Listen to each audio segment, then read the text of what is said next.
just do it, it'll turn out okay. First, we look at the Tobey Maguire trilogy, which through the multiverse might be the first movie in the MCU trilogy. Then we looked at the Iron Man trilogy, which was technically the first movie that's officially MCU. But now we're looking at the Captain America trilogy, which is in the first timeline of the MCU. Yep. Welcome, everybody. Universes. It's complicated. So, so, but first, everyone doesn't know who you are. Introduce yourselves. All right. Well, my name is Eric Vierthaler. I have two channels, Eric Vierthaler 92 and Eric the Tyrannoceratops. Eric the Tyrannoceratops that debunks pseudoscience like creationism and flat Earth. Eric Vierthaler 92 is more of like a entertainment movie channel. Hi there, Eddie. But yeah, I am glad that you can join us before you go to bed. But yeah, justice for Schnick. I think almost referring to how my Twitter briefly got banned. Why did it get banned? Flag. Wait, why did it get banned? There was a bug where the bot that detects like evaded account, so basically there's a bot that like is supposed to detect when like somebody who's been banned is like made an alt. Like basically, so the bot is like meant to like track like people's alts like when they've gotten banned the first time and just ban them again, prevent them from coming back. Well, thanks to a bug, for a couple of days the bot broke, and anybody who like remotely resembled like behavior of like that would set off the bot would go after. And for some reason it went after my account too. So I was gone for a few days, but then friends kind of fought to get like some Twitter support attention, and I was back in a couple of days after that. Like I should say, what did you do to piss off Elon Musk? He has his eye on you now. Yeah, well, I'm sorry to hear that about your Twitter account. That sucks. Well, I have it back now. So, I mean, well, thank you, though. Yeah, like, there was one Discord server I complained about, like, everybody I'm in. There was one server where I complained about it, and basically the response I got was, good, Twitter's dying, you should leave it. And I'm like, no, I'm not leaving it. Like, I know the leadership sucks, but that's where I have friends right now. Yeah, that's understandable. I have a Twitter too, but I rarely ever use it. I don't like how Twitter forces you to limit your characters. I just make entire threads. I don't like it now that you have to pay to get the blue mark. I thought it was a thing that verified that you're who you are. I could not care less about the blue mark. I never even knew Twitter even did that, so that's... Yeah, now you pay for a monthly thing, I guess. And you can get automatically. Yes, I am this person. Check mark, please. That's bullshit. So anyways, we're getting off topic. Get back to introducing who I am. I made 2 movies. I'm currently making my third. Have a shot with the Screen Actors Guild, and if that gets approved, that'll be huge. That will definitely help me to become famous, and I never thought that I ever would have become famous, but if I do, then holy shit, that is huge. And it's possible that I might even work on a Marvel movie sometime in the future, because Marvel movies are huge right now. So yeah, and then I know that me and Van Dillia talked about this. As soon as I get done with my part 3, we and then can do like a little trilogy video about my trilogy, and that would be a lot of fun actually. I hope we work on another Titanic movie, but yeah, there's probably not going to be a Titanic 2 like by James Cameron. I know that people have joked about that, saying like that, oh, Jack survived, and Yeah, there was like this fake trailer floating around on YouTube. I remember that. Like a block of ice, and they literally just recycle footage from like the Romeo and Juliet movie he did.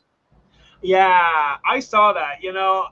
I'm not gonna lie, even though it was fake, the editing actually was pretty good.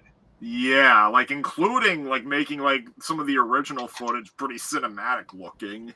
Yeah, definitely. I mean, although it's absurd to think that Jack would survive that because, he clearly died. Mm-hmm.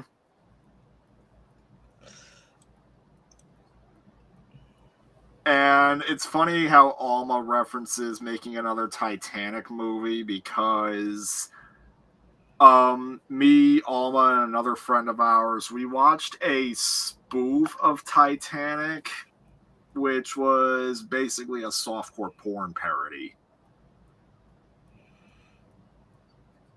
Oh god. Mm-hmm. Oh god. I'm guessing it was pretty low budget. Yeah. Oh my god. Oh my gosh. I may have set off Alma to describe it in the chat. Oh my gosh. I mean, I'm not surprised that they made that because there is this thing called parody law, well, like where you can get away with something copyrighted as long as you make fun of it. So that's probably how all these porn companies are able to get away with, doing all these parodies like of famous movies as long as they make it like a porn parody. Yeah, it is Titanic with vampire women who do it with each other. Vampire women? Yeah, vampire women. I don't remember that in the history books. Well, in fairness, they said it in modern day. Like, it's like a modern day Titanic thing that they do. They probably did that because of the budget.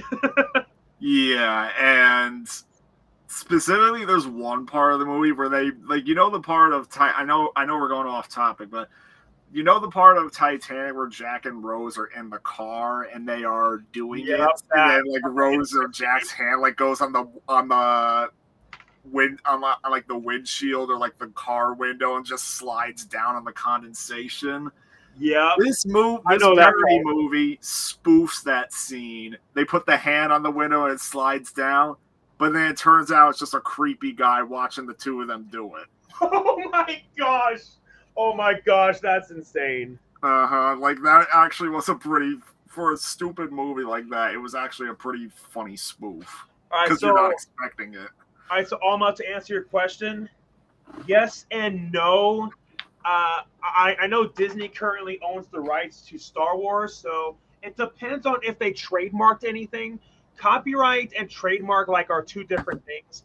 Copyright can expire over time, but trademark can last forever as long as said company who owns the trademark continues to use it.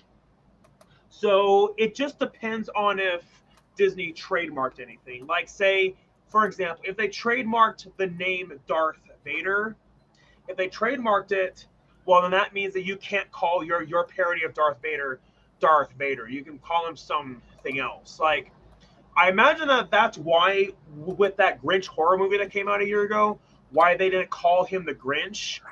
Instead, they called him the Mean One. So, yeah. Didn't know what exactly. What you just said. Probably. Yeah, but I'm just curious what specifically it was that I said that they didn't know. So if they could clarify that, that would be great. So, good. Well, for Disney's sakes, trademark's going to be good because Steamboat Willie, the original Mickey Mouse cartoon, becomes public domain in 2024, and Disney is the reason why it takes so freaking long for something to go into the public domain. Originally, it was 14 years, but then Disney continuously lobbied Congress to extend that copyright time frame just so that they can keep the rights to Mickey Mouse But 95 years is already way too long for something to go into the public domain, and it's looking like Disney is not going to be able to extend the copyright on the copyright term or timeline, whatever you want to call it, again because they've already extended it like 2 or 3 times. So And with that, Disney's not going to have to rely on trademark. So even though that Steamboat Willie will become public domain, Disney can still trademark the name Mickey Mouse, and they maybe can even trademark the look of Mickey Mouse as well. And I mean, Disney's not going to go out with a fight because that's their mascot. So now, if I recall correctly, it's not only 95 years, but first the creator has to die. yeah, yeah, yeah, and so yeah, they have to die, but it has to be like 70 or 75 years after the creator has died. So that then it has to be 95 years after said intellectual property, book, movie, whatever, was released. So that means Spider-Man No Way Home is not going to become public domain in our lifetime at all. Mm-hmm. Well, let alone Spider-Man in general, probably. Yeah. So I can Steamboat Willie, but with my own. So your own OC. What do you mean by OC? Original character. Yeah, OC. yeah, but Yeah. Yeah. Storylines and plots aren't themselves copyrighted because that's like a lot of stuff has been repeated throughout generations with different characters. yeah, and there are some things what you cannot copyright. Like say you can't copyright like an everyday part of everyday speech. Like say how are you or did you have a good day? You can't copyright that, and you also can't copyright a scientific theory. You can't copyright that either. But there are some things you definitely can copyright. So. Oh, it's funny because there's an episode of Batman the Animated Series where the Joker, his weird plot of the episode is he gasses a bunch of fish with his Joker toxin that gives him that kills them and gives them like the big smiley face. His plot of the episode was not to poison the fish and like poison like the citizens of Gotham or anything. He wanted to get a copyright on fish. Just everyday fish? Basically just get a copyright on fish. Yeah. Just because he gave him a smiley face. Did I tell you about, or did you hear about that Monster Energy drink lawsuit? I don't think I did. I heard one about like some religious nut job was saying. Oh yeah, I know those cases all. But no, Monster Energy drink tried to sue Pokemon and Monster Hunter games for using the word monster in their title.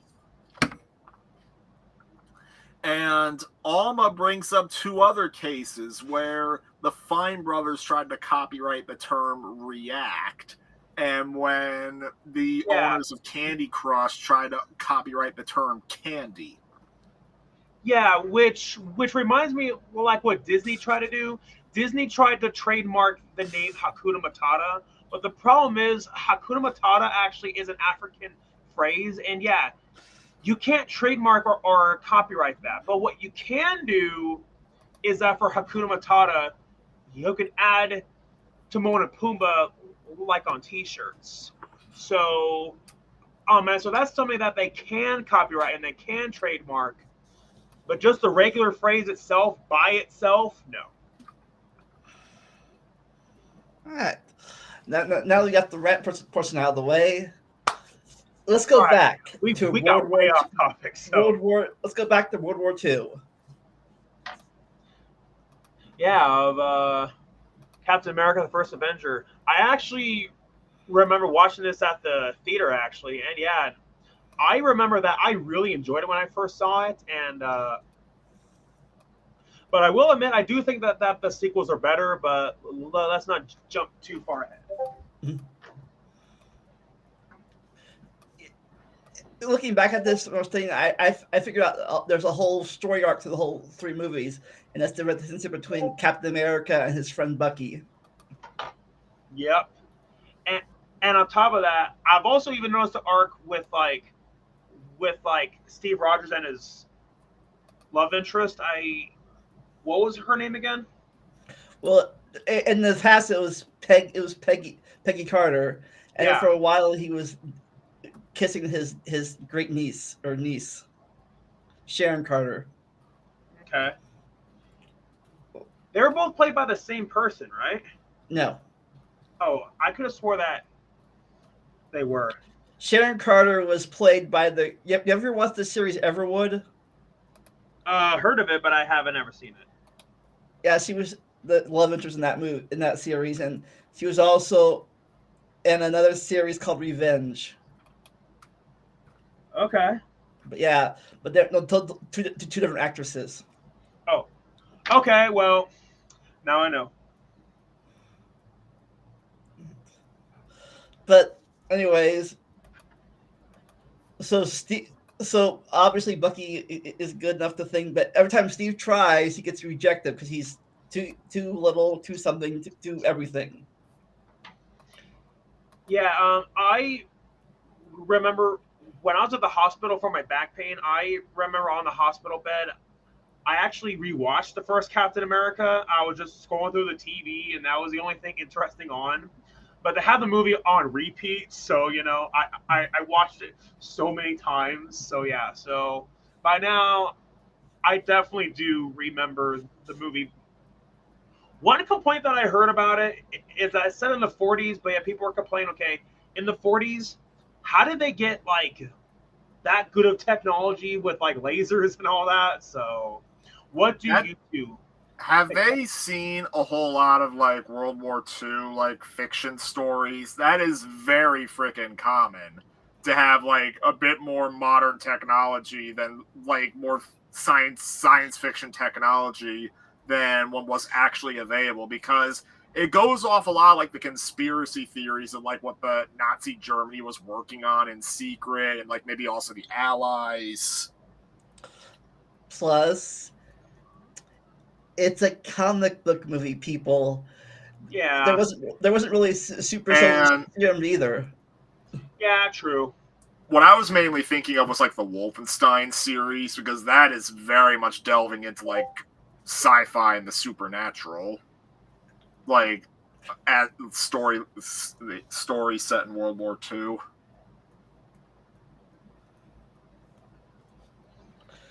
Uh, But yeah, when I saw it at the theater, that didn't really bother me. But then afterwards, people would bring that up a lot. But it is fiction after all. yeah, but the movie begins. Besides with Captain with Steve Rogers and his friend, when I think his name is John Smith, aka the Red Skull, finds a hidden artifact inside of an ancient Norse mythology tree, aka the Tesseract, which he uses as a big battery almost. Well, does he know its real power? But apparently, so but before we get into that, do you think besides the technology, you think that the time period was accurate? I think it was looked accurate to the time. I would say so with like the costumes and the cars and all that. Yeah, I would say it was pretty accurate to the 1940s. What about you, Snick? You usually have some trivia for us on these things. Do you have anything in your Uh, brain? Not really with like the Captain America movies in But particular. yeah, I guess I have one. Okay. Steve Rogers, it was down to either uh, Chris Evans or John Krasinski. Really? Yeah, yeah. Speaking of John Krasinski, he should have been Mr. Fantastic full time. They shouldn't have just used him in Doctor Strange Multiverse of Madness and that's it. Because now the rumor going around is that Adam Driver is going to play Mr. Fantastic. And I heard in about my that. opinion, Adam Driver, I can't see him as Mr. Fantastic. I don't know if I can. I mean, it now seems like they wasted him in Multiverse of Madness because people wanted to see him and Emily Blunt As this fantastic Invisible Woman. And Yeah, then they have John that would be Krasinski perfect. in Multiverse of Madness, and it seems like they're not going to have him be like the actual Mr. Fantastic like in later movies. It's a shame because that would have been perfect. But at least we kind of got it. But And he doesn't get to do much before Scarlet Witch rips him to pieces. and they make him into an idiot, like pretty much like he told Scarlet Witch how to defeat that guy. Black Bolt, right? Yeah, Yeah, there's memes of that now. The smartest person alive. He was called. yeah, he's so smart, like that he told Scarlet Witch how to defeat that guy, like who had the power with his mouth, or gosh, Multiverse of Madness. I was disappointed with that movie. Yeah. Yeah, I'm still mad at him. Yeah, Chris Evans. I mean, I thought he was great. Yeah, and it's interesting because when he was cast, people were complaining because he was Mr. Fantastic. No, he was Human Torch. Oh, Human Torch. Yeah, you're right. Human Torch, which is ironic because both of them now have connections to the Fantastic Four. But yeah, people were complaining like about how he was the Human Torch because of the quality of those movies. But yeah, Chris Evans was fantastic. And also, the new Human Torch was also in the. It's now in the MCU too now. Yeah, because Michael B. Jordan played Human Torch in the even worse Fan Four Stick, but then he got to redeem himself as Killmonger in Black Panther. And he also got to redeem himself in all those Creed movies, although that those aren't Marvel, but still. I mean, and the funny thing is, everybody's careers on Fan Four Stick, except for Michael B. Jordan, was hurt by that movie. And literally the only reason why Michael B. Jordan didn't join them was because Creed came out the same year. Yeah, and that's exactly why I say Creed pretty much saved his career. And yeah, and all those other now I just thought of this. Miles Teller, like got redemption a year ago, like when he did Top Gun Maverick. So yeah, because here's the thing: Miles Teller did appear in like a couple of movies after Fan Four Stick, but like they were all, even though some of them got good reviews, like there was like box office wise, Brave, they were all box office bombs. Yeah, but yeah, Top Gun Maverick was a big success, so he finally got his redemption right there. Yeah, honestly, I thought Top Gun Maverick would be a hit, but I thought it was going to get just mixed reviews and just do so at the box office. I was not expecting it was going to make that much money. Like, that movie made so much at the box office that it stayed in theaters for a long time. Yeah. Oh, yeah, that reminds me. Back to our movie. This was the last of the solo movies before we got to Avengers. To the Avengers, yeah. And about that, I remember when me and my now ex-friend Sebastian, we went to go watch this at the movie theater, and we were told like to stay after the credits, so we did. And then that was when they played the trailer for the Avengers, and I remember being so stoked. And I remember when I was waiting like for the trailer for the Avengers to come up, I saw the Disney logo, and at that time, I had no idea like that Disney even owned the rights to Marvel. And I said that out loud in the theater when like the Disney logo popped up. I was like, "Wait, why is the Disney logo there?" And then someone said, "Disney owns Marvel." I was like, "What? That When did this was happen?" 2 years before that, like at the end of 2009. That's when Disney bought Marvel. Yeah, and then after that I did my research. I was like, "How did I not hear about this?" You know what? I can tell my experience. Avengers was the first MCU movie I saw in theaters. Like, I had not seen Iron Man, any of the Iron Mans. I hadn't seen Hulk. I hadn't seen Thor, and I hadn't seen Captain America. I think my first one was Iron Man 2.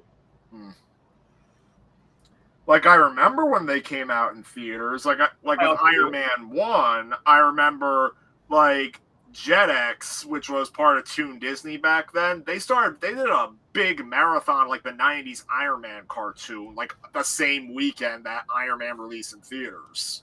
Well, that makes sense. Yeah. Hey, Neil! Stan's video about it. But yeah, Neil. How are you, man? Yeah, funny because when I did my deconversion story, I remember that was when I was talking about when I left Young Earth creationism, and at that time, I was still a Christian, but I barely still believed.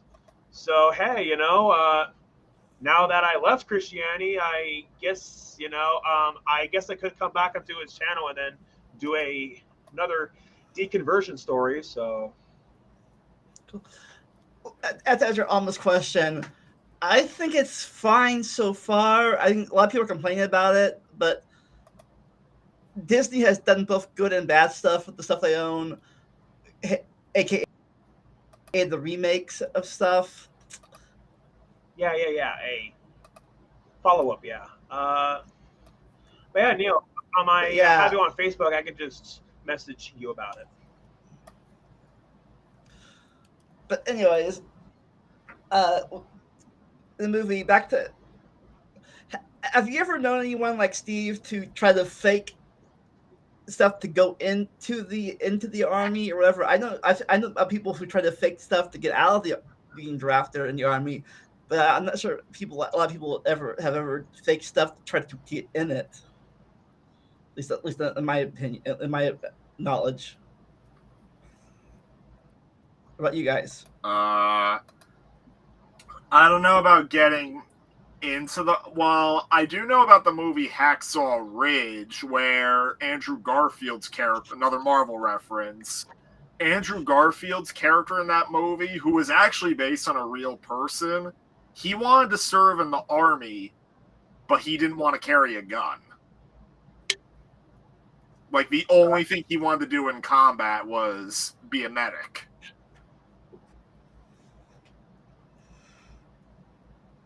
Like, I know that story, but yeah. Okay, I think that's interesting. I mean, Anyways, it was the movie depicted it as a massive uphill battle because it was like standard issue for everyone in the army to have a firearm on them. But they let him through, and apparently he went out of his way to save as many people as he could at like the battle he was involved in, like succeeding.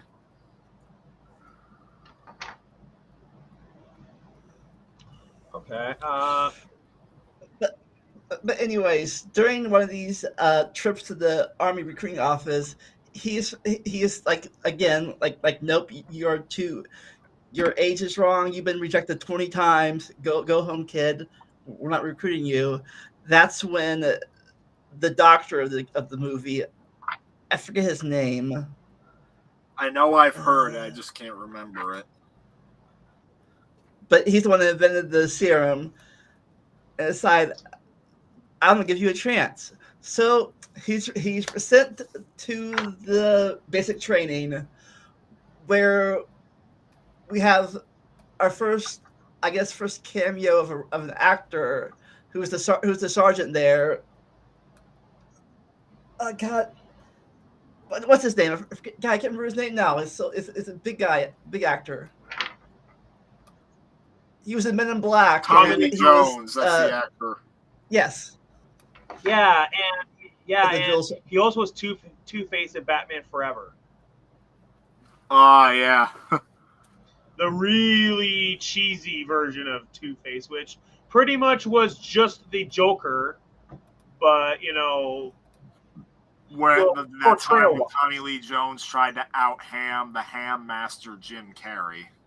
Yeah, and from what I heard, Tommy Lee Jones did not like Jim Carrey, and I do not sanction your buffoonery. That's apparently what they told him. yeah, that was what I heard. And oh, that poor guy, Jim Carrey, he had to deal with that. But Yeah. Yeah, I think we talked about it. Oh, thank you, Neil. yeah, thank you, Neil, so much. But so they go sits him there. He thinks he's a nobody, but then Dr. Abraham does the fake grenade thing, and the guy that he liked ran away from it, but he jumped on the fake grenade.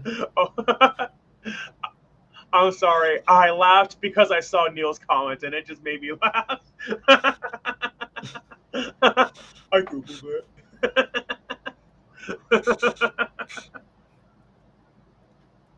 That was funny. Thank you for that laugh, Neil. But like I said, yeah, he threw the fake grenade. The guy he liked thought he was great and stuff. He jumped over the car and hid, but Steve jumped on the grenade, which it was fake, so it didn't go off. So it's like he's still short or still skinny. I forget what he said. So, Oh, question. Sorry. I was saying, do you remember the that flagpole trick they did in the movie? I should because, like I said, I watched it on repeat when I was in the hospital for my back pain. I do remember that part, like where Steve Rogers, when he was super skinny, he was getting his ass kicked by that guy. In the alley. Yeah, in the alley, and then afterwards, seeing him go through that training, and then seeing him go into that machine where then he became a badass, and then chasing after that guy, and I remember him fighting the Red Skull. I remember, yeah, I was going to ask you all that about Red Skull. What did you all think of Hugo Weaving as the Red Skull? I thought he was fine. Yeah. He was fine, but definitely not the best Marvel villain. Mostly for the build-up that everyone knows who Red Skull is, so the build-up to him was probably underwhelming or overwhelming, I guess. But yeah, and his voice kind of reminded me of Hitler, but I imagine they did that on purpose because it's World War II and it makes sense. I mean, we can agree on this. Red Skull and the movie in general was way better than the 1991. Oh gosh, anything's better than that piece of crap. Like, literally, back when I used to watch Nostalgia Critic, what got me to laugh was when he showed the back of the VHS, and one of the promo pics is of Captain America tied to a missile as Red Skull's, like, grinning at him or something.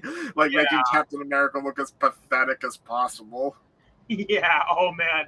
That's one of the best Nostalgia Critic reviews ever. Yeah. But anyways, they are doing their usual running thing that they do in the military, jogging, I guess, or I forget what it's called. But anyways, the halfway point, it says, if you get, he says, you get the flag at the top of the, count that flag top of the pole, you can ride back. Everyone tried to climb up the pole, themselves, or either all at once or one at a time. No one could do it. So Tommy Lee Jones says, "Okay, we're done. Let's go." Steve comes over there, pulls up the pins at the bottom of the thing. The pole falls down. He drops the flag and gets up in the car.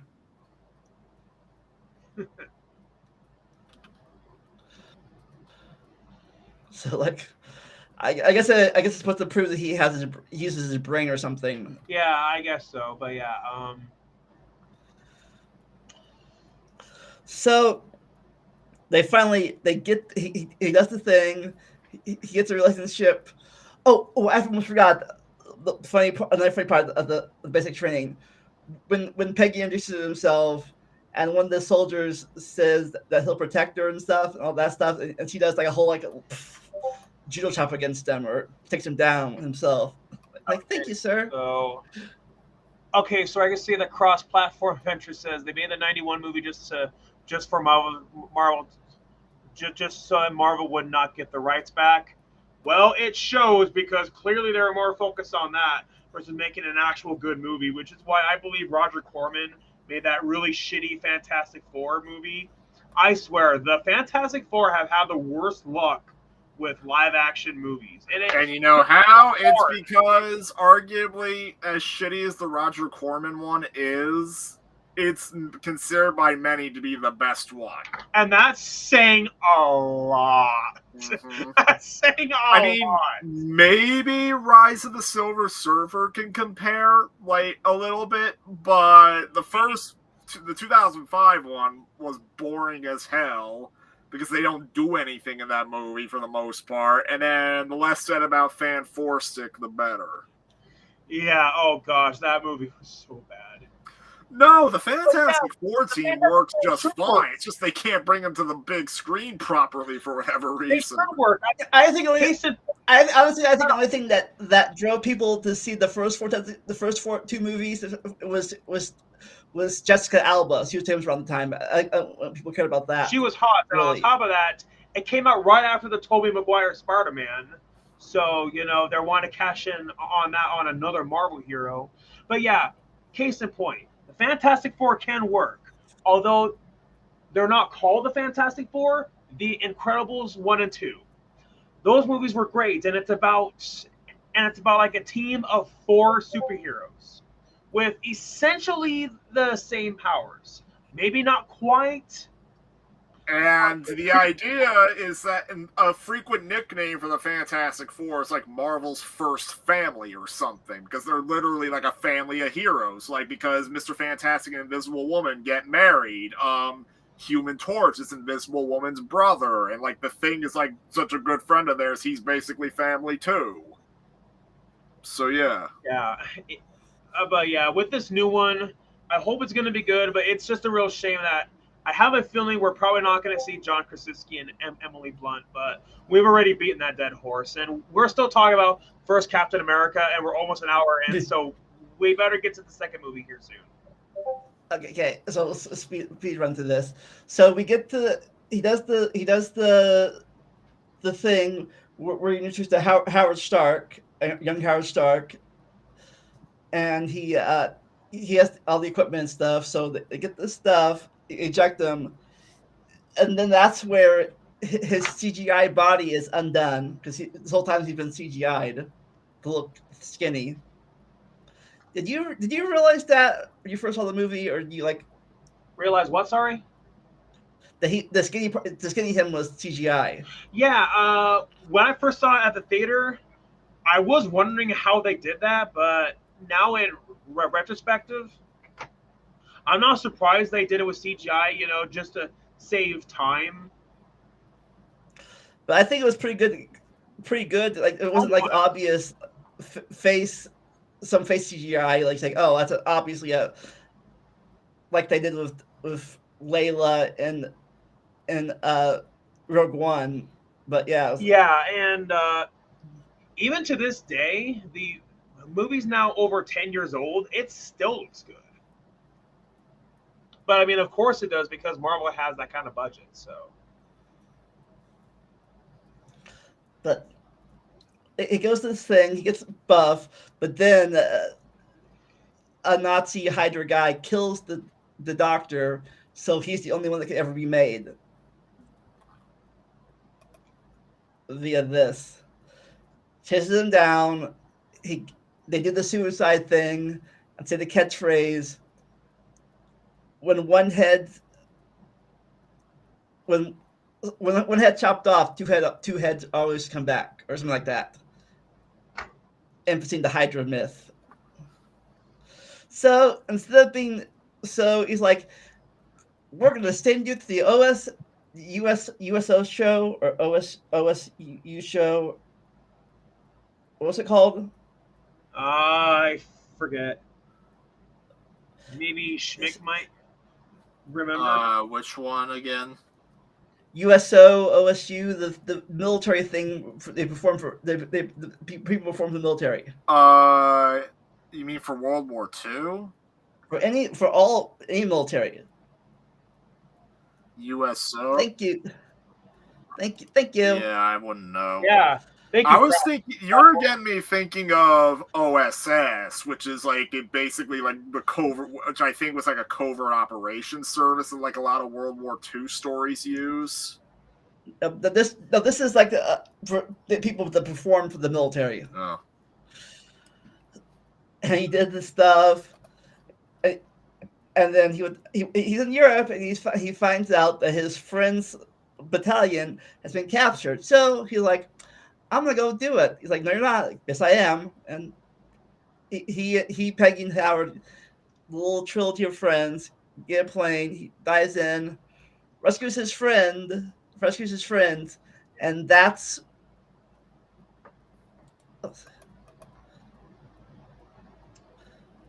Oh, OSS was the predecessor to CIA. Oh, wow. And that's where he meets the Red Skull. He does the face reveal. What do you think about that when you first saw it? I thought it was pretty cool. I mean, I have seen better face reveals. Like a better face reveal, I think, was in the original Beauty and the Beast, like a Disney one. I think that face reveal was pretty well done. Definitely a lot better than the one we got in the live action version. You mean the magic when he gets turned back to human again? Yeah.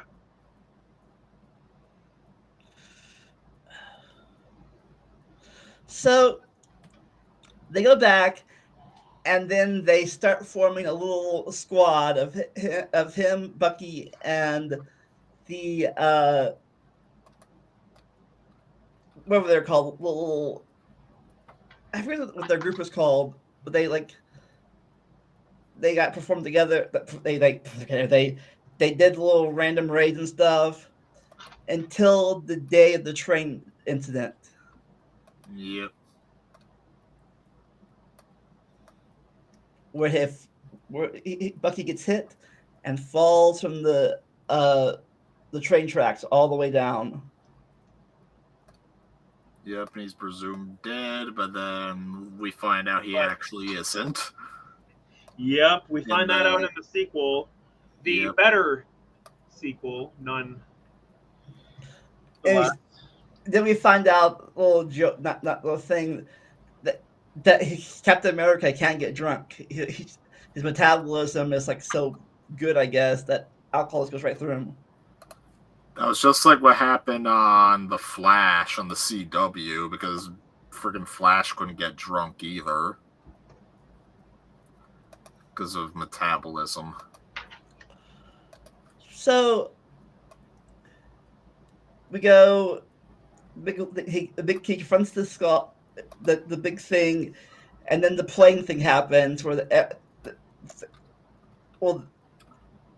all have planes. Oh, and then a subplot happens when the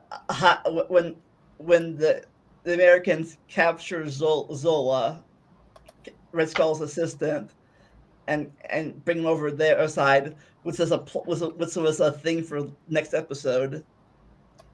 Hint, hint. But so,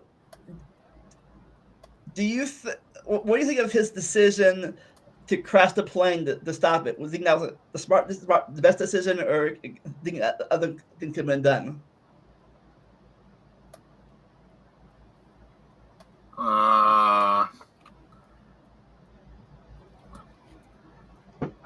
I guess crashing it was the only way. I'm not sure. Yeah, I'm not sure either. I haven't watched the movie since like a few months at the hospital, which I should remember because I saw the movie on repeat. So Anybody in chat, Alma? I don't think Alma would know because I don't think she's seen it.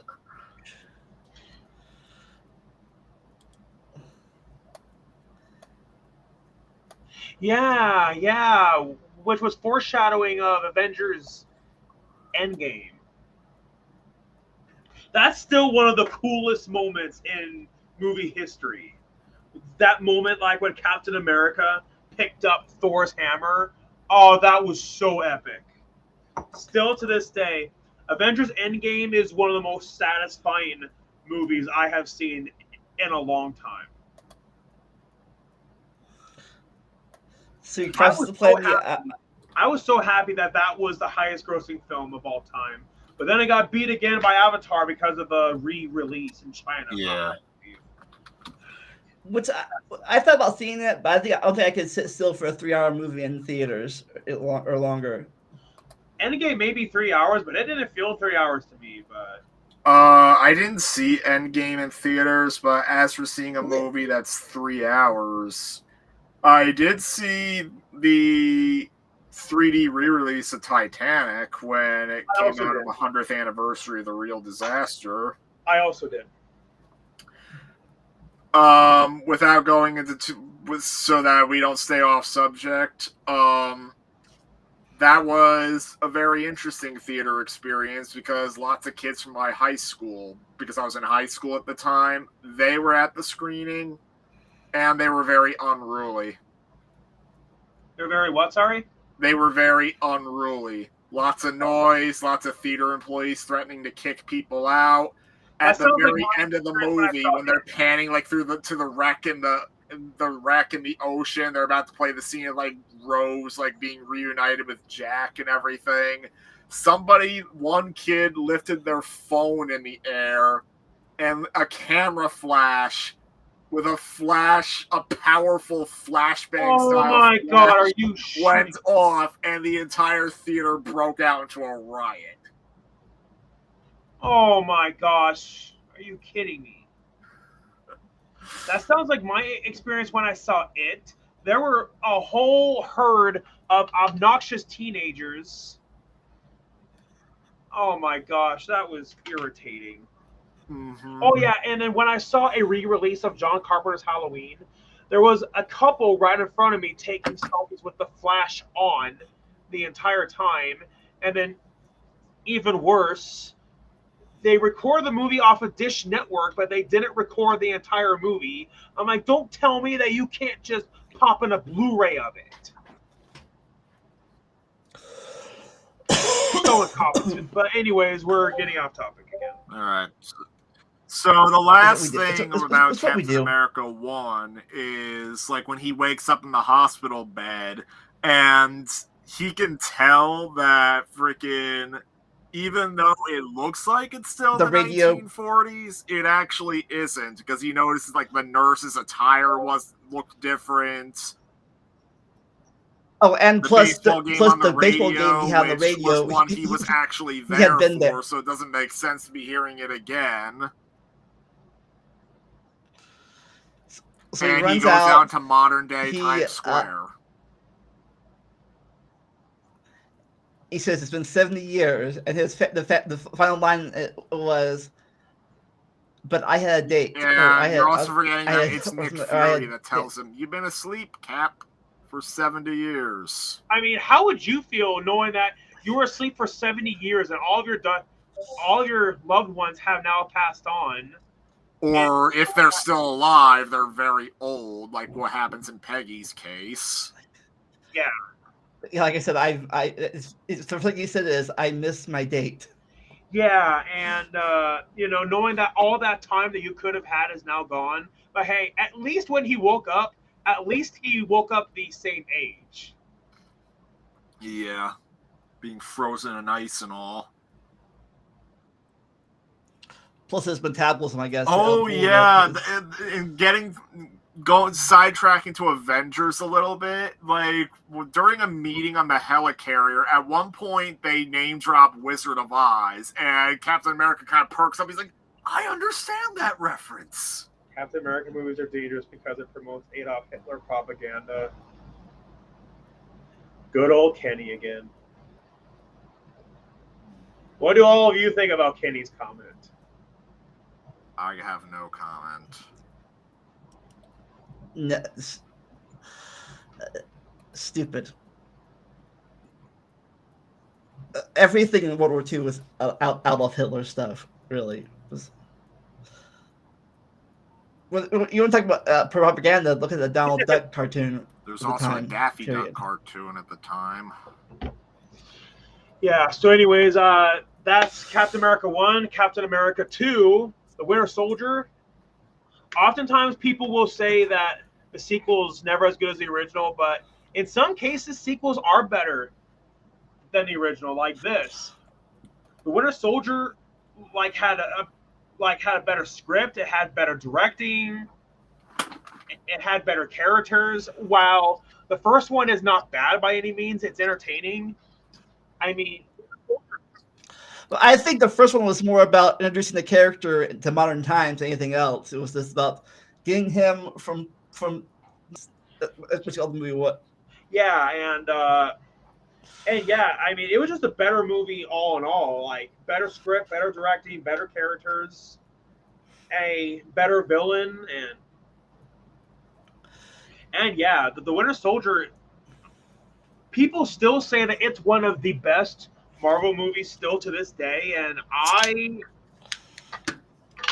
agree 100%. I still say Endgame is better because Endgame had such good payoff and such emotional, just I'm trying to find the words, like the emotional impact. But it was it was like an ending to the whole of all three phases together. Yeah, exactly. I mean, heck, if they would have ended the whole entire Marvel saga with Avengers Endgame, I would have been happy. I would have been satisfied. But of course, money talks. And plus, they had a lot more comic book characters to get through, especially now that they own Fox's stuff. So yeah, so they had to introduce the Fantastic Four. So I totally understand that, and the X-Men. But yeah, so in your guys' opinions, do you think Winter Soldier is better than the original movie? Yeah, I think so. Yeah. It's been a very long time since I've seen it. Yeah, I haven't seen it since the theater, and that was almost 10 years ago. Holy shit. Same for me, actually. But anyways, yeah. I think this movie also starts Steve Rogers' slow turn away from being a faithful soldier to the questing things.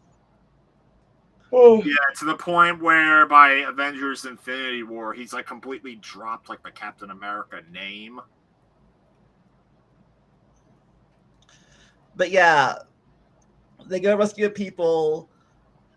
He tries to do everything safe and stuff, but the other people are just kill people, whatever. And then that's when Fury tells them about the thing where they're trying to prevent crimes before they happen with the Triskelion stuff and the airships. So they're like, but that's when people start dying. First, fake Fury's death, and then other people. Then the elevator fight. They all go on the elevator. He's like, if I want to get off now, I'll let you. Yeah. Oh, but then I also like the part where he goes to the museum to see himself and his stuff, and he finally goes to see Peggy, who's old, has some kind of memory loss, Alzheimer's, I guess, but she remembers Steve a bit. And they mentioned that she gets married and stuff. Do you think she knew when she was talking to him? Do you think she knew she married him at all? Or or you think it was like it was hinted at, or do you Marvel even knew that you're going to do that at that point? That he's going to go back I in haven't time. seen the movie in so long that I can't even really. Now you mention it, I do remember that scene. Now I remember them introducing the Falcon in that movie, and I remember the Stan Lee cameo. Wait, Captain America movies have hidden satanic messages in all of them. Check them out. What kind of satanic messages in the Captain America movies? So is it like the whole thing with all the Disney movies, how there's hidden adult messages in them, like in Lion King when Simba lies down and then all the dust or whatever forms in the word sex, but Disney try to say it's SFX, but it's clearly sex, or how in the Little Mermaid, how that guy has a boner, but then Disney said it's his knee. So is it no, like the VHS cover art, like the original VHS cover art of Little Mermaid had like a statue that looked like a penis. Yeah. No, if you really want to animate a movie where a guy gets a freaking boner, that's the first Shrek. Wait, Shrek? Yeah. Wait, in Shrek that there was a boner? Yeah. In what scene? When Lord Farquaad's in bed, he's having the magic mirror like replay the clip of Princess Fiona because he's like fantasizing about marrying her. It's very blink and you'll miss it, but when he asks the magic mirror to replay the clip and the camera's on him laying in bed, very briefly you see a little bulge rise in underneath his blanket, and then he like kind of blushes. He quickly covers it. Now I want to rewatch Shrek again just to try to catch It's like very blink and you'll miss it, but once you see it, you can't unsee it. Wow, I never noticed that, and I've seen that movie so many times. Yep, that's there. Okay, but yeah, I do remember that one Stan Lee cameo, like where he plays that worker at the museum, and then he notices that the Captain America suit from the first movie like is gone. Yeah. Oh, I remember the best first part of the movie. I forgot about the thing, the on your left joke. Where he passed him like 3 or 4 times while he's running around the reflecting pool. On your left. So wait, I'm sorry if I'm mispronouncing your name.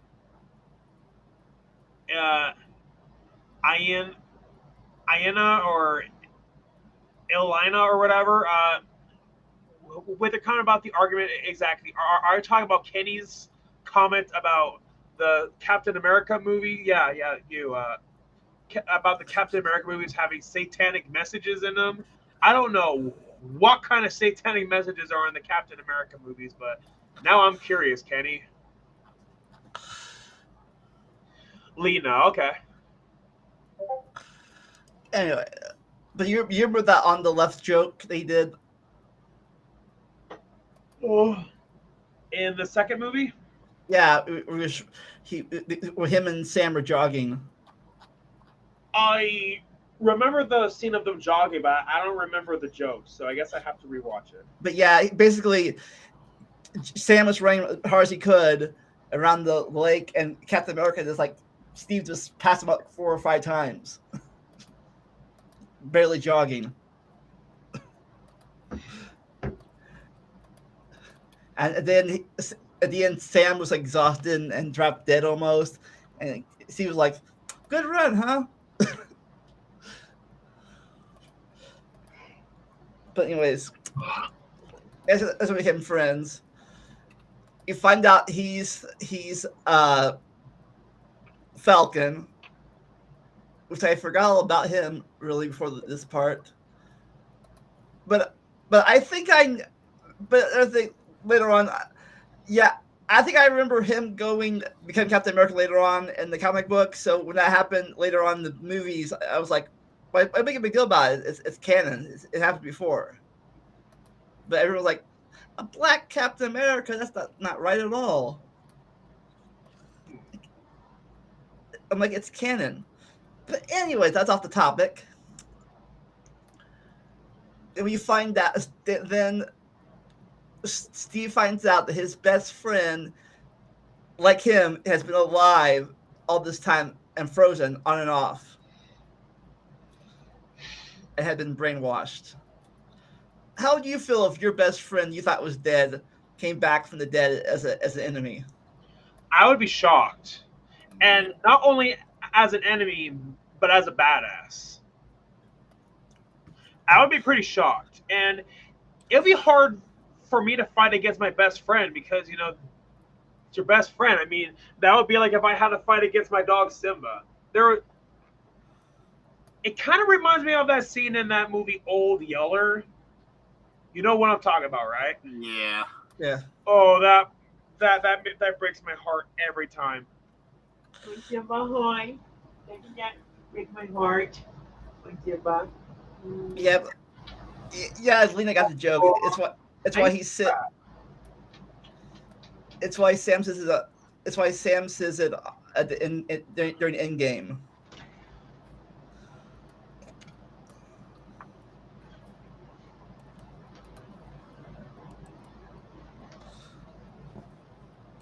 But anyways, Okay. we find out that the person that they recruited back in World War II had secretly been playing Hydra inside of Shield or the pre-Shield for the last 70 years, and now's the time for them to come out of the cover.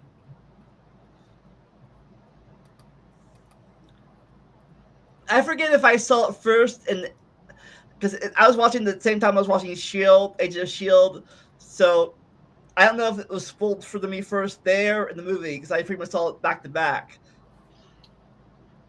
Yeah. So Lena, that would be great, but I've learned my lesson the hard way. If you play copyrighted footage on any live stream, you are bound to risk the live stream getting taken down. So, and I'm not famous enough to have an audience to fight it against it for me. well, I guess I'll have that shot when I become a member of SAG. But then, until then, we're not going to be doing that. So. Yeah, I got on a strike 10 years ago for just playing a few clips from a '80s show. Yeah, and oh yeah, and what's bullshit on my channel? I started that series Let's Watch a Movie where I stream public domain movies. Some of them still got a copyright strike, even though the movie's public domain. Like say Satanic Rites of Dracula, one of the Christopher Lee, Hammer Dracula movies. I did research. That movie absolutely is in the public domain, but I still got a copyright strike from Warner Brothers claiming that they owned the movie. I'm like, no, you do not. That movie's public domain. So yeah, the YouTube copyright thing is bullshit. Like getting copyright strikes on public domain movies such as Plan 9 from Outer Space and Nosferatu, all these public domain movies, still getting copyright strikes on them. Yeah, Stickle was something about that during his Rooster Teeth experience like 10 years ago. Oh yeah, where Rooster Teeth, like the famous YouTube channel, or once famous because Karma was a bitch, they went downhill big time. Yeah, Alma, to answer your question, yes, I was trying to fight it with YouTube, but Warner Brothers was just, for lack of better words, I probably shouldn't say this because I might become a member of SAG, and I don't want to ruin my chance of work on a Batman movie. I was frustrated with them, to put it nicely. To put it nicely, I was frustrated with them. So, since I want to work on a Batman movie sometime in the future, I want to speak it nicely. I was I was just frustrated with them about it. So, So you remember the big reveal about him being in the computer, Zola, in that old 70s computer? You can see the 70s technology in that digital face. He's like I've been in the shadows all this time, recruiting Hydra people. yeah, yeah. Like I said, I thought that the script was better in Winter Soldier. So yeah, I definitely loved that. I like that twist and all that. Hey, Kayla, how's it going, Kayla? Hey, It's her first time ever joining the live stream on one of your live streams, and I actually was the one who told her about it.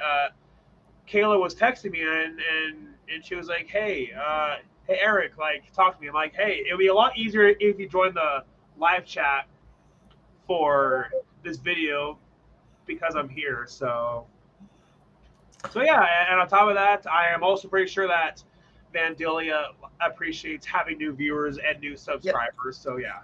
Thank you for joining us tonight.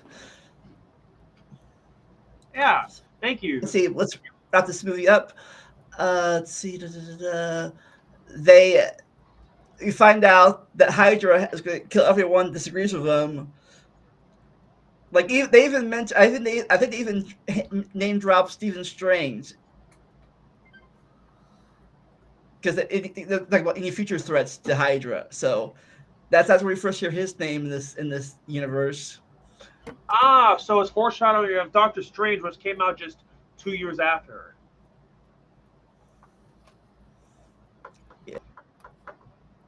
Yeah. So they take down all the planes. The helicarriers. They disarm the laser system.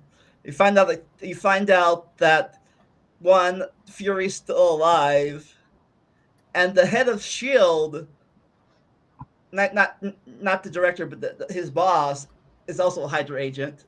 So it was deep. We pretty much destroyed Shield in the main spotlight. I mean, it's a secret agent now, no longer a main thing. And Steve vows to find his friend.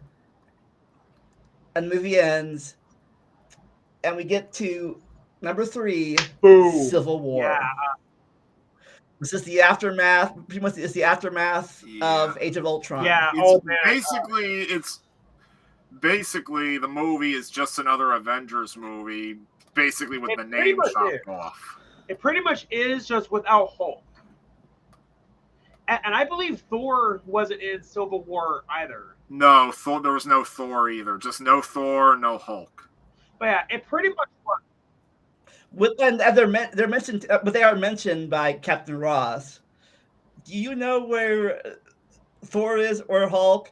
If I had lost the 2010 I'd be in trouble. Even then, you catch up with Thor and Hulk in Ragnarok, so there's that. So, anyways, the movie starts with the world isn't really happy with the Avengers right now because apparently they caused too much trouble. They caused more damage doing stuff than they do. What's it called? The ends don't justify the means, or something like that. In the people's opinion.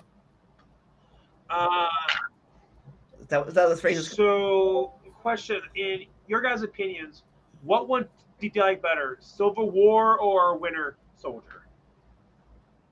Yeah, Civil War. I like Civil War better of the 3. Yeah, it's just got the highest emotional stakes of the 3 of them. Especially during that part where it was revealed that Bucky, I believe, killed Tony Stark's parents. What's in the last movie? It's implied that Steve already knew that back then because he saw the clips of it, and videos of their death. So he might have seen Bucky kill him. So he might have known Yeah. already. Oh man, I swear, when I saw that at the theater, I was like, "Oh shit, shit's gonna go down." About the only thing I could say about Civil War is that, well, the Civil War story, like in the comics, like what they were adapting, was on a much grander scale. In the comic or in the movie? The comics. Okay. Yeah, I believe they switched up some of the characters in the movie. Well, basically, it's a smaller scale the titular Civil War itself is a smaller scale battle in the movie itself. I haven't ever read the comic book, so I wouldn't know. Here's the thing. I don't have the game out. Marvel Ultimate Alliance 2. That's a game on the PS3, the 360. It's like a big Marvel crossover game. That one, I think, does a story that's much more reminiscent of the comic Civil War story, or at least the scale of it. And I believe Spider-Man played a bigger part in the comic book.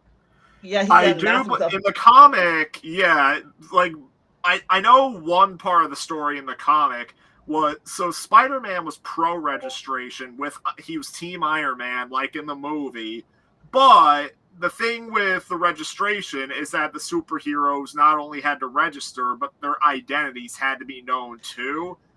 Iron Man used Spider-Man as like a as like a representative for this, with Spider-Man unmasking himself publicly, like in a publicity stunt. But this also later led to the infamous One Last Day comic series that everyone hates nowadays. Yeah.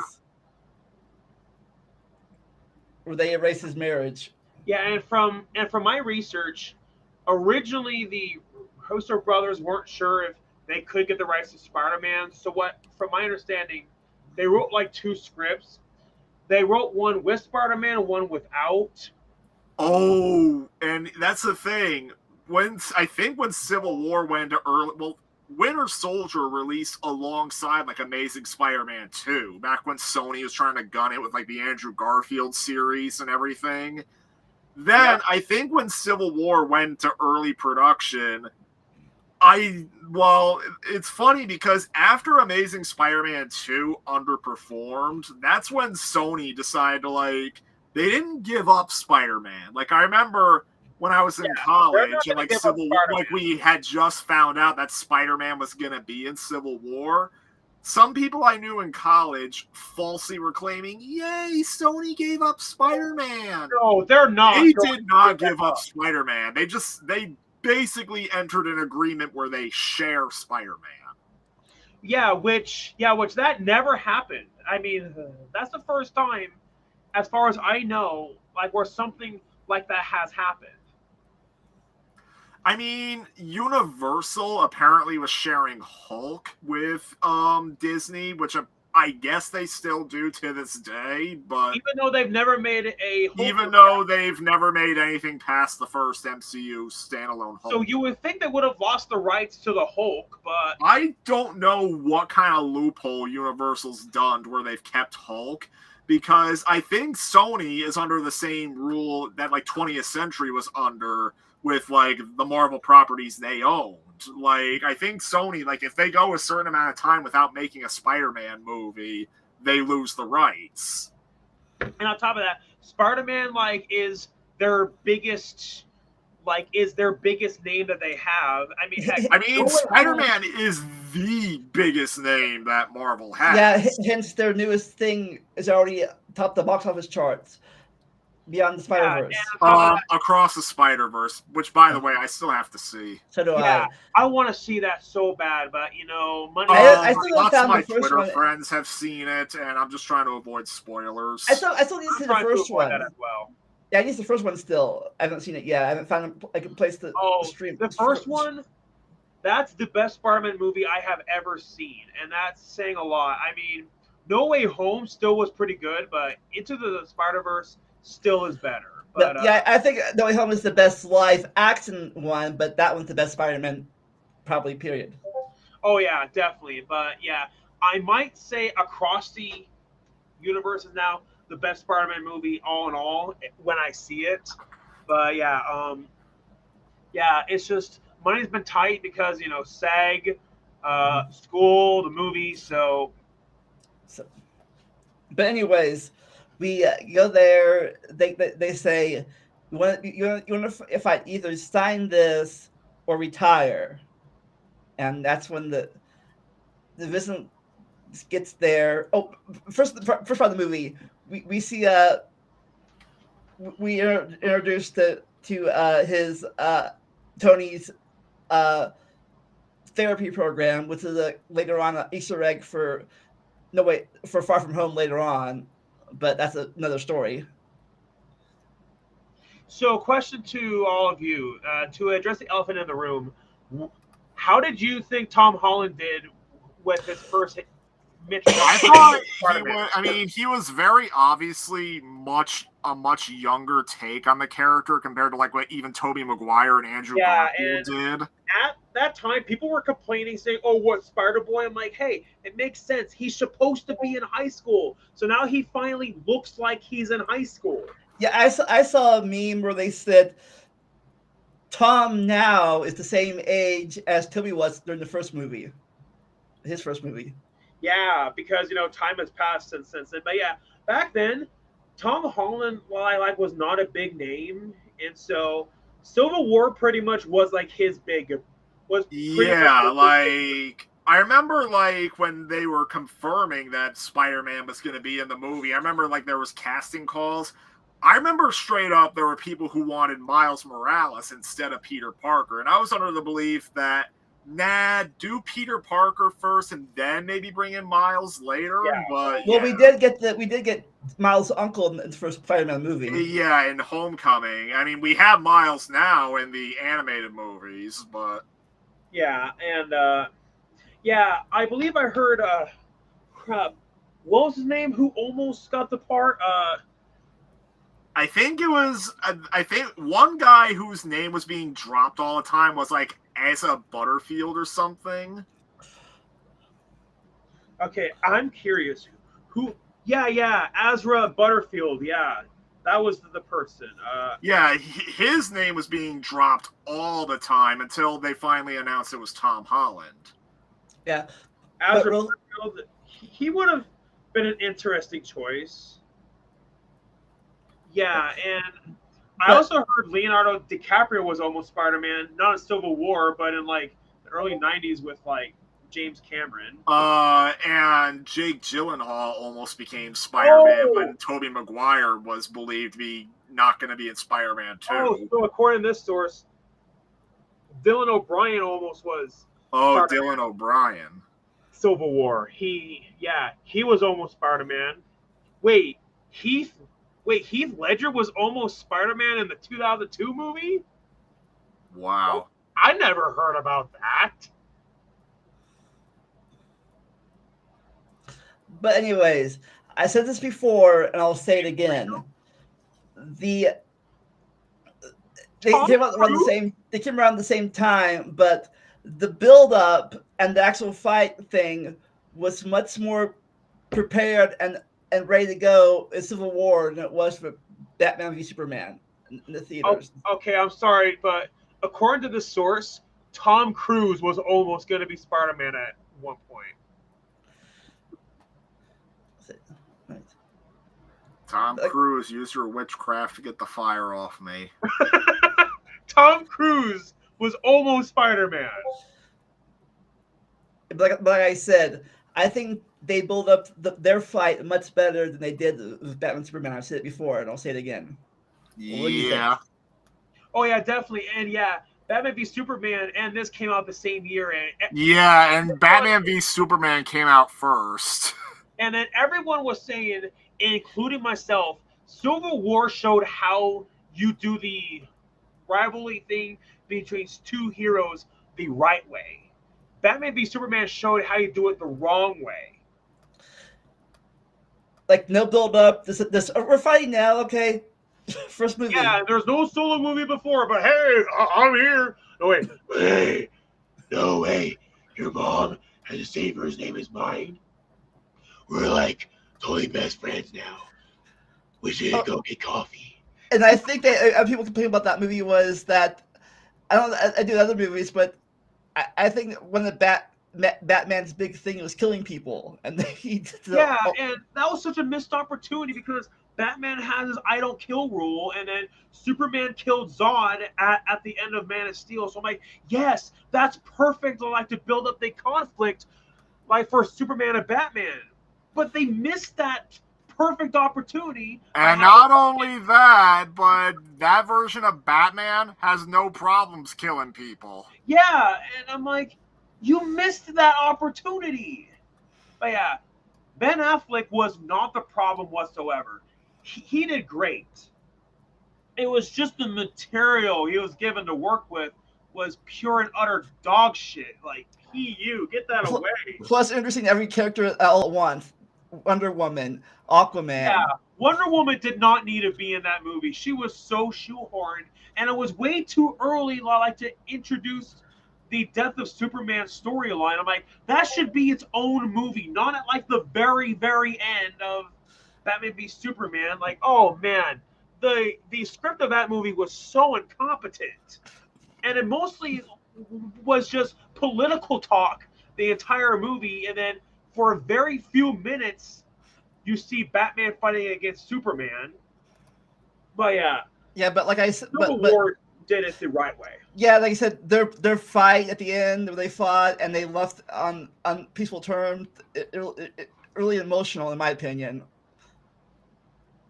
You thought these guys aren't friends anymore. Yeah. Oh man.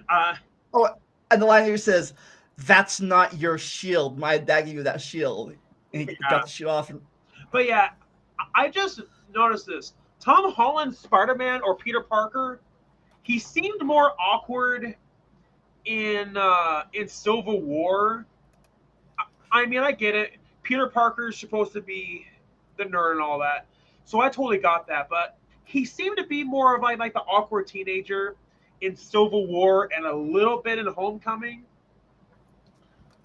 Yeah, I mean, in fairness, Peter Parker is supposed to be an awkward person. I mean, people make fun of Tobey Maguire's performance being a little bit awkward, but that's what the character should. That is what the character is. But I agree.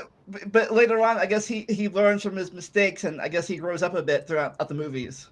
Yeah, so maybe that's his character arc throughout the Tom Holland movies, that he's becoming less socially awkward. But I'm like, but that's who Peter Parker is. He's supposed to be socially awkward. Like, even when Toby first comes in, like in No Way Home, he still has a little bit of that awkwardness to him. I think he's still socially awkward with other people, I guess.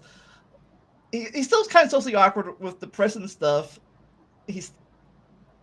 But yeah, even with did you two notice that? Like that in No Way Home and in Far From Home, Tom Holland's Peter Parker wasn't as socially awkward as he was. I noticed he was not as much. I think he still was, especially when Brad comes with his little pants down in the Far From Home. And he took a picture of him in his underwear. That was pretty awkward. And he threatened to tell MJ about it.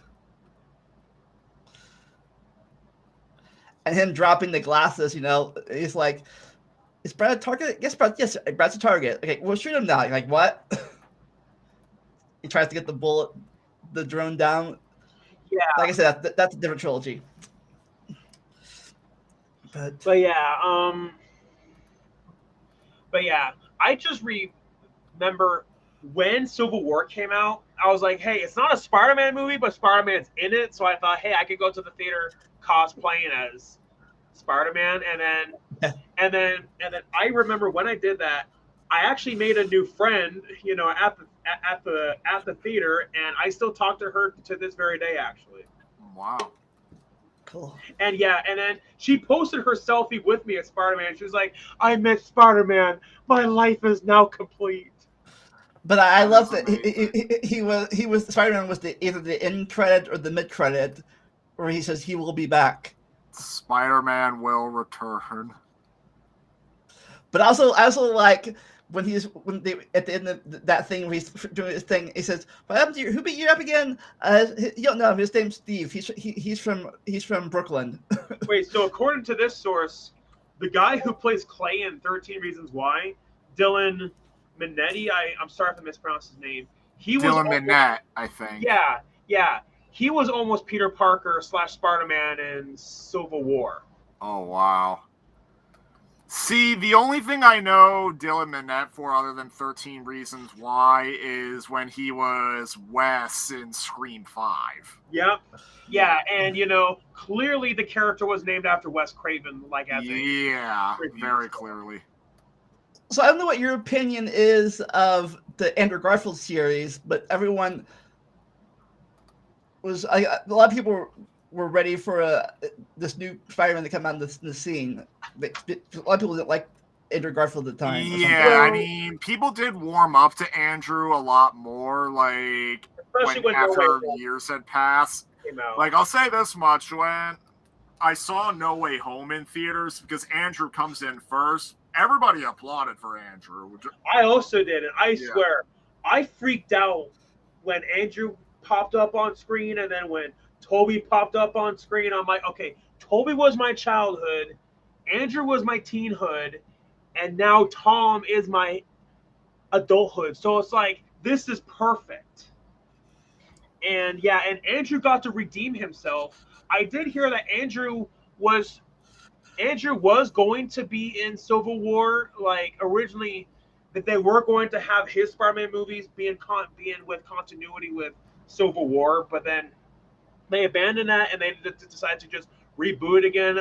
I remember. Yeah, see, that's what I was questioning at the time. It was like, why not just make Andrew's movies canon with the MCU? Yeah, and then I remember I saw this meme on Facebook. It was so funny when they announced Spider-Man would be rebooted again. It was this meme of Uncle Ben posting a tweet on Twitter. It said, "Stop rebooting Spider-Man. I'm tired of getting shot."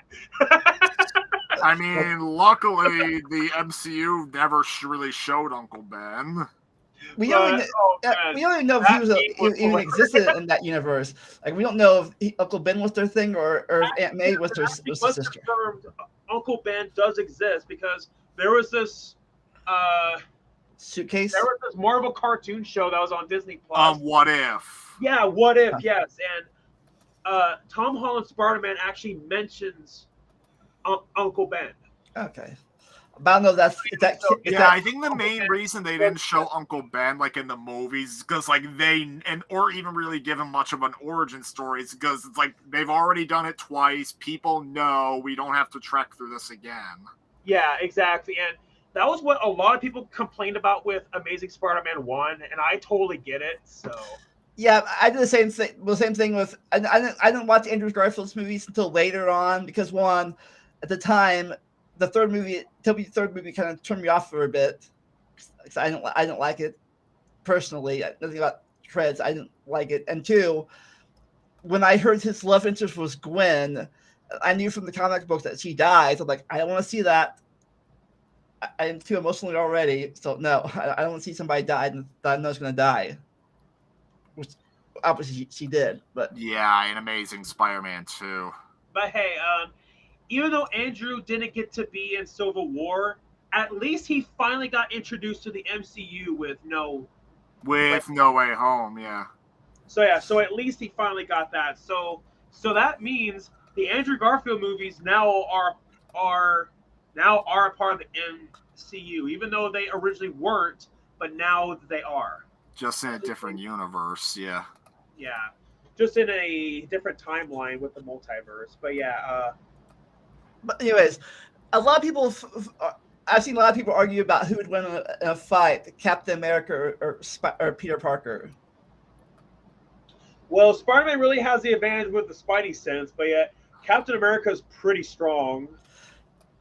Yeah, I with think that serum that he got. Yeah, I think I think pure strength. I'm not sure positive. I think Peter's stronger, but I think Captain America, Steve has the more experience training.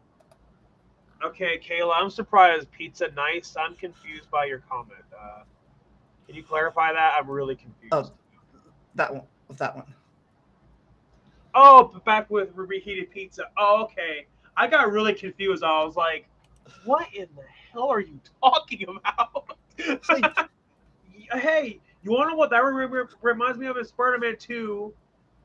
Like how during the beginning of the movie, like how Spider-Man like was delivering pizzas, and even during the Spider-Man 2 video game, they actually made it into a level like about how you deliver pizzas, and how they had like that infamous like song. The song. Dun, dun, dun, dun, dun, dun,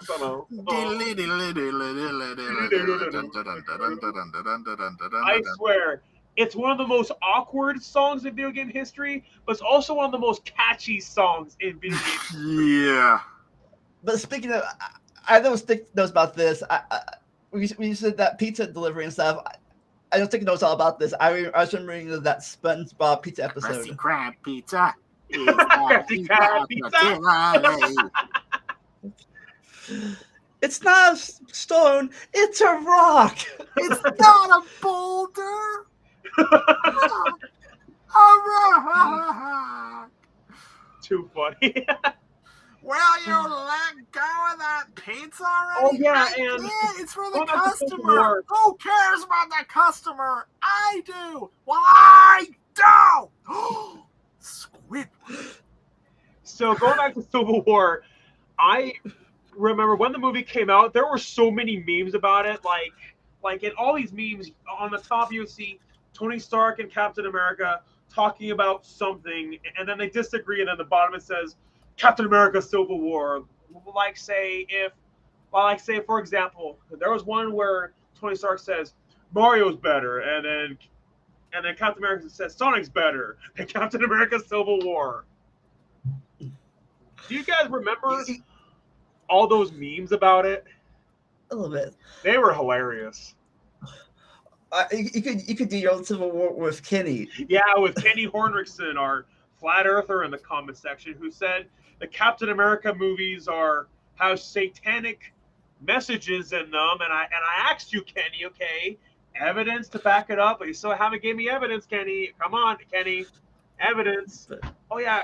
But anyways, So at the end, all of Steve's friends is captured. Ant-Man. Oh, Ant-Man makes a return too. And then Natasha switches sides, and they're all captured. But then at the end, Steve breaks them all out of the raft, and he puts Bucky to sleep in the middle of Wakanda, under ice. And during either Square. That was either the mid or that one was the end credit. I forget which one was which. But Bucky be put to sleep again with the help of the Black Panther.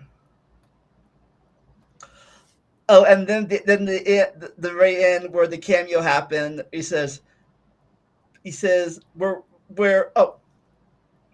the famous. I almost forgot about the dramatic part or the bad part where, not bad, but you know what I mean, where you think Rhodey is dead, he's injured, he falls down. Remember that part? In Civil War? Yeah, we're Iron Man, not Iron Man. War Machine gets hit, and he collapses to the ground.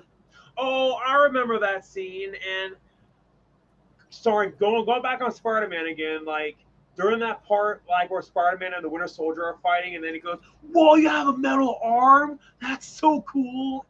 And also during the part where he's fighting against the Falcon, and then Falcon says, "Kid, I don't know if you've ever been in a fight before, but there's usually not this much talking."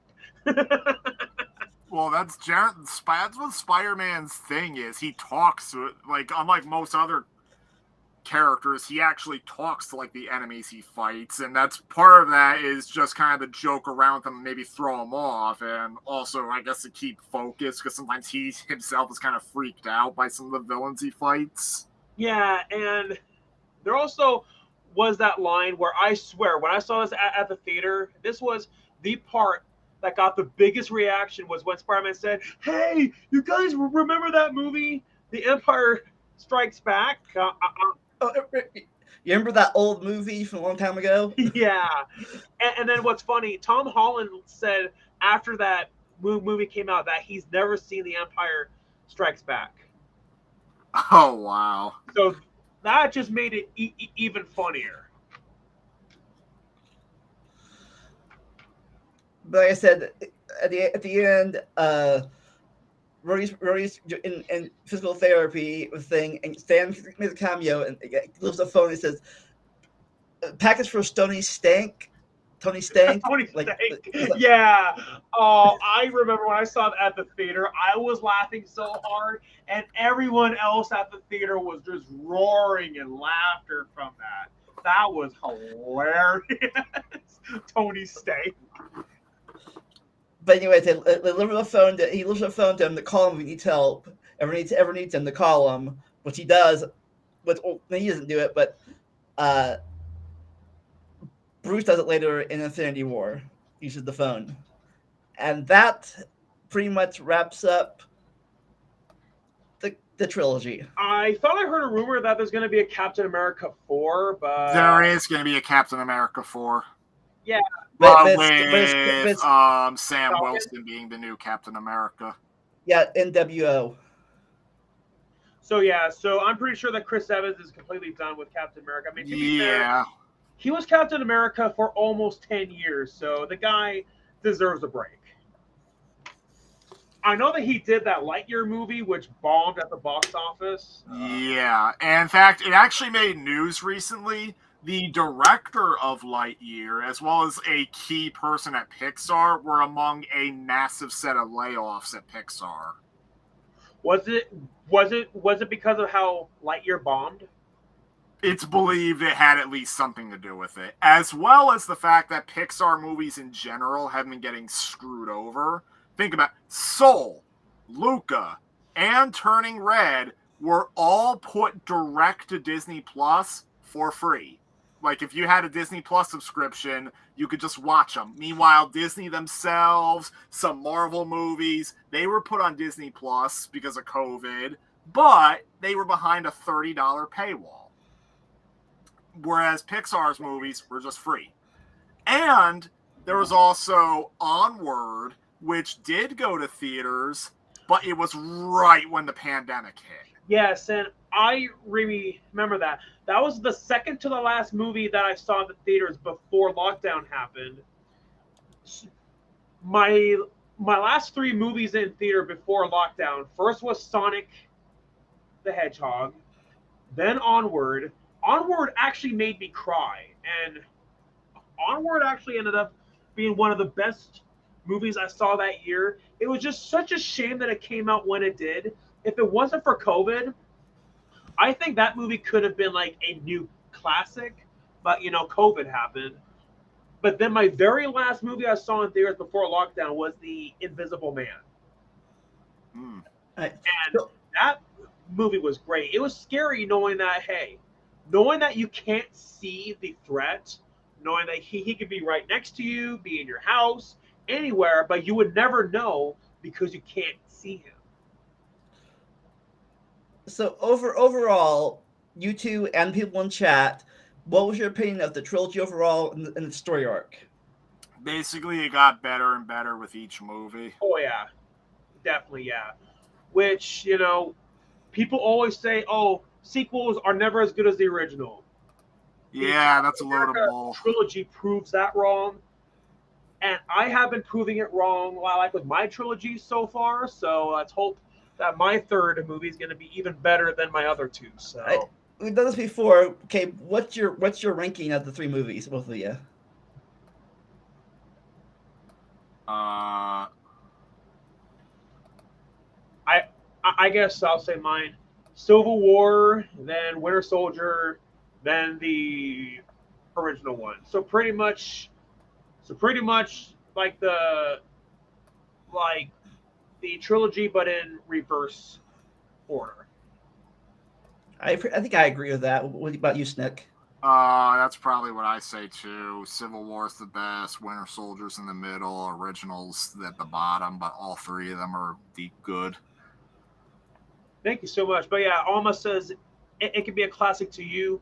Yeah, it can. But what I mean by classic, like meaning like that, everyone remembers it, everyone talks about it, and it's gonna be remembered forever. Like basically a classic, like the Lion King was. The original Everyone Lion agrees King. that the Lion King The absolutely. original Lion King. Yeah, the original, not the remake. Oh gosh, not the remake at all. Not the remake. Not the remake. Absolutely not. I still can't believe they're making, because it made enough money. They're making a pointless prequel. Yeah, what's this? Hey, Yeah, I hated the remake enough. I'm like, I don't care. And even worse, Disney's now doing a Moana remake. I'm like, that's not even 10 years old yet. Yeah, that is the definition of the freaking pointless remake. Like, what's the point? It's not even 10 years old yet. And they're also doing a remake of How to Train Your Dragon. I'm like, no, no, no, no. I love that. I love that series. Like, look, I know How to Train Your Dragon isn't Disney, but I feel like Disney influenced DreamWorks to do it. So now what's next? A remake of Land Before Time? I was gonna. I, Don't give them ideas. no, I was gonna. I was gonna think. I was Just thinking. give them bad ideas. I was thinking of six. We were talking about like a real life Shrek remake next. No. No, no, please don't. Okay, DreamWorks is already doing How to Train Your Dragon, so don't give them bad ideas about Shrek. Oh my god. Could you imagine a realistic looking donkey?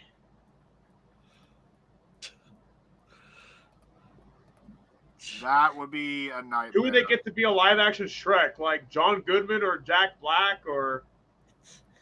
It is now in the air. Gosh. Look, I'm not anti remake. They're having remakes I actually have enjoyed. Like, heck, I announced it on my channel. There was a movie called Dracula versus Frankenstein done in the 70s, and that movie was dog shit. But then James Roll from Cinemassacre said, hey, someone should remake this and make it good. I'm like, hey, Dracula and the Frankenstein monster both are in the public domain. So, yes, I could do a remake and make it even better.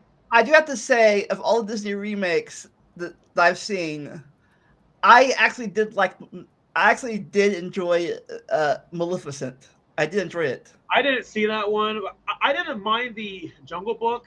Funny because Jungle Book came out the same year as Civil War.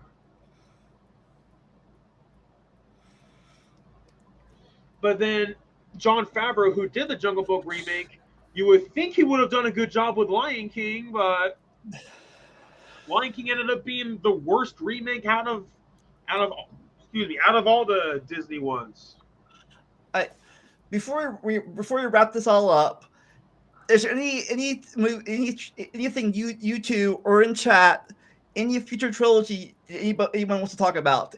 Anybody in chat you want to hear us talk about, or you two have any Before we trilogy? get into that, I want to answer Alma's question. The reason why they're coming out so fast, why they're making so many, because they make money. I've been telling people, if you want them to quit making these shitty remakes, quit paying to see them.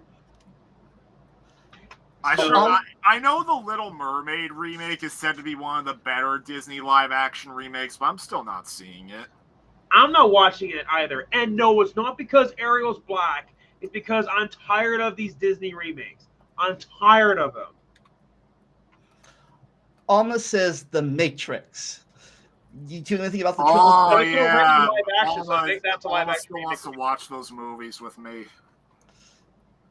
You ever seen The Matrix? Yes, I saw it once. Yeah, I got it too. Yeah. You want Alma to carry the whole episode from chat. Okay, so what do you think? Matrix 2 actually was one of the first R-rated movies that I saw. So what do you think? The first week of June, you guys want to talk about this trilogy? I mean, Matrix. July? I've only seen the first two, but I saw the second one so long ago. I remember it. I So haven't seen even I don't know technically, if I could contribute a lot to it. So. but apparently Snick's gonna watch it. Snick and Almost gonna watch it pretty I soon. don't know if we're gonna watch it within the next couple of weeks, but yeah. Okay, Alma, you heard it. Drag Snick down and watch it with them. And if I'm available, I'll watch it too. But anyways, so in July, Matrix time. Okay, I don't know if I'll join it because I haven't ever seen Matrix 3. Oh God. I heard Matrix Resurrections was utter dog shit. But yeah, there is Shrek 1, 2, and Shrek the third. So I guess we could do that. Well, that would be a quadrilogy because there's Shrek Forever After. We can do that. We can plan that for August then. But anyways, we can get Brandon involved. But speaking of plans, what are your plans for your besides the movie? What's your channel plans? If you have any? For Eric the Triceratops, doing some more debunk stuff of some really stupid claims, like so many to count. Like, oh yeah, for Eric the Triceratops, I actually got into a debate with a few Jehovah's Witnesses in my area, and I actually did get it recorded. So I was thinking about uploading that onto Eric the Tyrannoceratops. Eric Virathon 92, I have a few live streams planned. Just like this, where you just also Eric, have you never chat again? I hope it's all your. Thank you, Alma, so much. But yeah, Alma, I do have 2 YouTube channels, like Eric Virathon 92. So yeah, you can follow me there. Yeah, if you haven't subscribed to either Snick or Eric yet, their links are down in the description below. Click their names and go to their channels and hit that hit that bell icon. But yeah, Alma, whenever I go live on my primary channel, Eric Virathon 92, I certainly would love to have you in the live chat for that. But yeah, for Eric Virathon 92, I am working on the third Things That Piss Me Off movie, filming it now. Kayla, who's in the chat, actually got cast. Cool. Yeah, I'd love to have Kayla. Kayla, if you want to be on my channel every time, just ask Eric. He'll give you my information. But anyways, Snick, about you, are you more live streams on your channel? I know Alma's bugging me to play the Thief games at some point. I don't know if I'll ever get to it. Well, I will get to it. I just don't know when. And I never finished Dead Space Remake. I guess I have to finish that one day. I did put out an SFM animation for Pride Month because a friend asked me to do one. I saw it.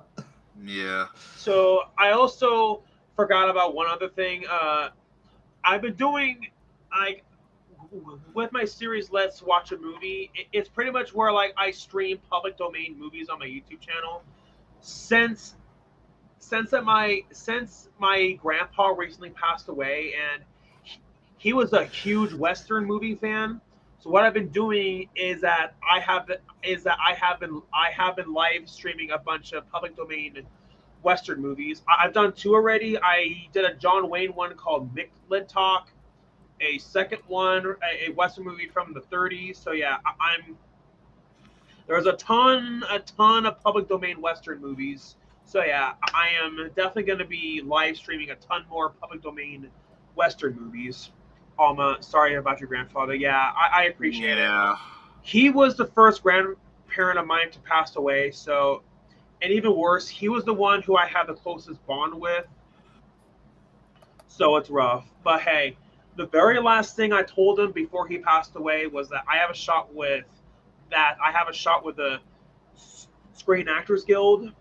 And so, knowing that he died, knowing that I have a shot with this, makes me want to work even harder to get in to SAG. And so yeah,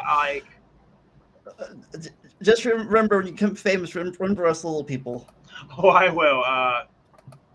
Oh, I will. And also, I also even gave Kayla a lot like the information for how to join SAG. So honestly, the best way to go, happy and hopeful. Yeah, live streaming. Well, no, sorry. Video chatting with my grandpa the last time was really rough because he already looked like he was dead, but the only thing that showed he was alive was his eyes. So before I video chatted him, my my aunt and my grandma said that his eyes were shut, but then when he video chatted me, his eyes were open.